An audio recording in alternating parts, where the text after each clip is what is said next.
इतिहास में ना कुछ कहानियां ऐसी होती हैं जो अक्सर सुनाई नहीं जाती, छिपी रह जाती हैं।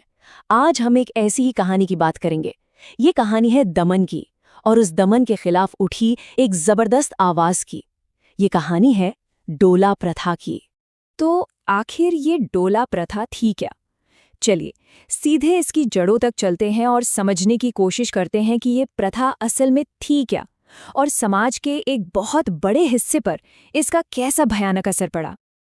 देखिए, इस प्रथा के केंद्र में था एक तथाकथित शुद्धिकरण अनुष्ठान। सुनने में कितना अजीब लगता है ना, पर यह असल में एक बहुत ही क्रूर और अनिवार्य नियम था। नाम तो इसे परंपरा का दिया गया, लेकिन सच ये है कि ये एक थोपी हुई जालिमाना व्यवस्था थी। तो सवाल उठता है कि उस हवेली में होता क्या था। सच तो ये है कि वहां जो होता था वो कल्पना से भी परे है। नई दुल्हन को एक या एक से ज्यादा रातों तक वहां जबरदस्ती रोका जाता था। और ये कोई एक आध बार की घटना नहीं थी, नहीं, ये एक सिस्टमैटिक, एक सुनियोजित यौन शोषण था जो पीढ़ी दर पीढ़ी चलता रहा। आप देखिए, बात सिर्फ शारीरिक हिंसा तक ही नहीं रुकती, नहीं, ये उससे कहीं ज्यादा गहरी थी। ये प्रथा असल में समाज पर अपना दबदबा, अपना वर्चस्व बनाए रखने का एक बहुत ही शक्तिशाली हथियार थी। और ये बात यहाँ बिल्कुल साफ हो जाती है। इस प्रथा के ना दो मकसद थे। एक तरफ तो था क्रूर शारीरिक शोषण, और दूसरी तरफ ये अपनी ताकत का, अपने दबदबे का एक घिनौना प्रदर्शन था। ये सिर्फ हिंसा नहीं थी, ये एक मैसेज था। सोचिए, ये लाइनें क्या कह रही हैं। यह निचली जातियों को ये बताने का तरीका था कि उनकी इज्जत पर भी ऊंची जाति के रसूखदारों का पहला अधिकार है।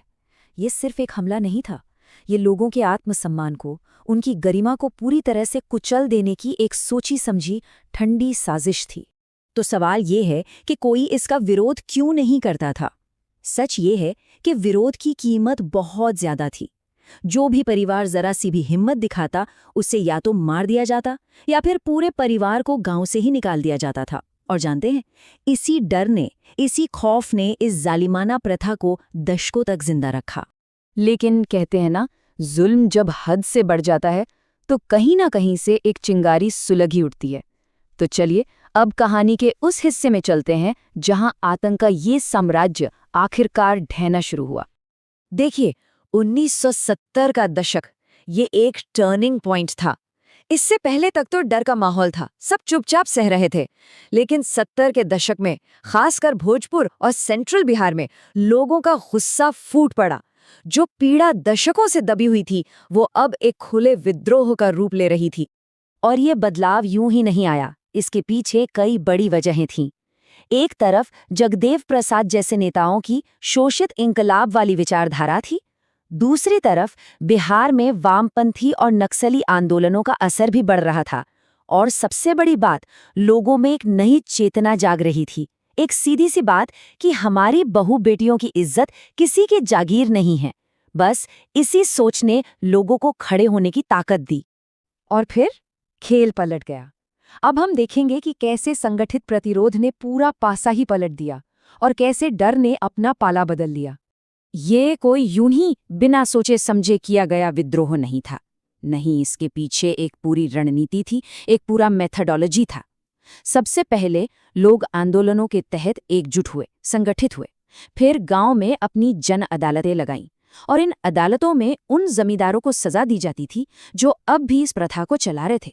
पहली बार ऐसा हुआ कि ताकतवर जमींदारों ने पीछे हटना शुरू कर दिया। और यही सबसे जरूरी बात है।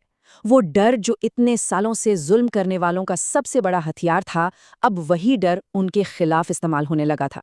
ये इस आंदोलन की सबसे बड़ी, सबसे निर्णायक जीत थी। जो कल तक डराते थे, अब वो खुद डर रहे थे। तो ठीक है, ये तो हुई इतिहास की बात। लेकिन इस पूरी कहानी से हमें क्या सीख मिलती है? इसकी विरासत क्या है? और सबसे बड़ा सवाल, ये आज भी हमारे लिए क्यों मायने रखती है?